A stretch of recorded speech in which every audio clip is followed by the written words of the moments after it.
Hello সবাইকে, good morning. এখন ওই সকাল 6:45 মতো বাজে। তো আজকে অনেকটাই সকাল সকাল উঠে পড়েছি, কারণ আজকে হচ্ছে খুব পাপা একটু দূরেই যাবে কাজে। তো তার জন্য আমার সকাল সকাল ওঠা, যাতে ওর খাবারটা রেডি করে দিতে পারি, এমনকি টিফিনও গুছিয়ে দিতে পারি। তো যেহেতু 8টার মধ্যে বেরিয়ে যাবে, তো তার জন্য আমার সকাল সকাল আজকে ওঠা এবং সব রান্নাবান্না করে গুছিয়ে ফেলতে হবে। তো চলো সকাল সকাল রান্নাবান্না করবো, তাই জন্য সকাল সকাল আগে উঠে পড়েছি আমি।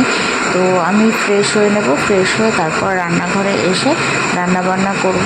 তো দেখা যাক, সিম্পল যেটুকু রান্না করতে পারি সেটুকুই রান্না করে দেব। তো সকাল সকাল বেশি তো রান্নাবান্না করা যাবে না, টাইম হয়ে যাবে। তো এদিকে দেখো, শাপলাগুলো কালকে বিকেলে আনা হয়েছিল, আমি বালতির মধ্যে জলের মধ্যে করে রেখে দিয়েছি, তাহলে হচ্ছে শাপলাগুলো টাটকা থাকে এবং ছুলতেও খুব সুন্দর, মানে তাড়াতাড়ি হয়ে যায়। তো আজকে সকালে আর শাপলা করব না, এটা করতে গেলে অনেকটা লেট হয়ে যাবে।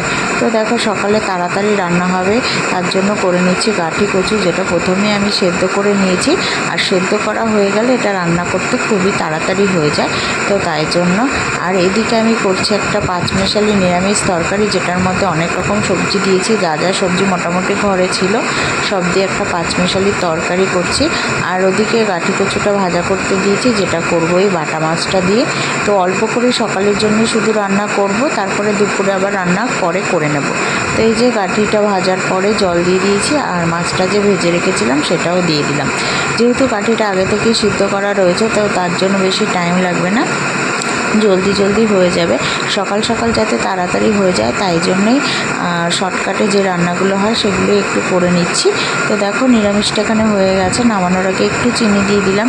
নিরামিষে চিনি না দিলে কিন্তু ভালো লাগে না, একটু মিষ্টি মিষ্টি হলেই বেশি ভালো লাগে নিরামিষ খেতে।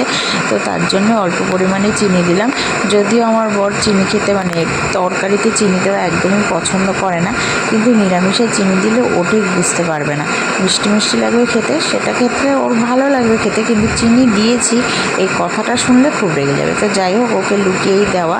আর এদিকে দেখো, কুকু এখনও ঘুম হচ্ছে, কারণ অনেকটাই সকাল হয়েছে, ওকে এখন ডাকবো না, তো ওকে আমি পরে ডাকবো। তো দেখো, রান্নাবান্না তো আমার হয়ে গেছে, এখন আমি টিফিন প্যাক করে নিয়েছি, এখন চলে যাবে কুকুর পাপা রেডি হয়ে বেরিয়ে।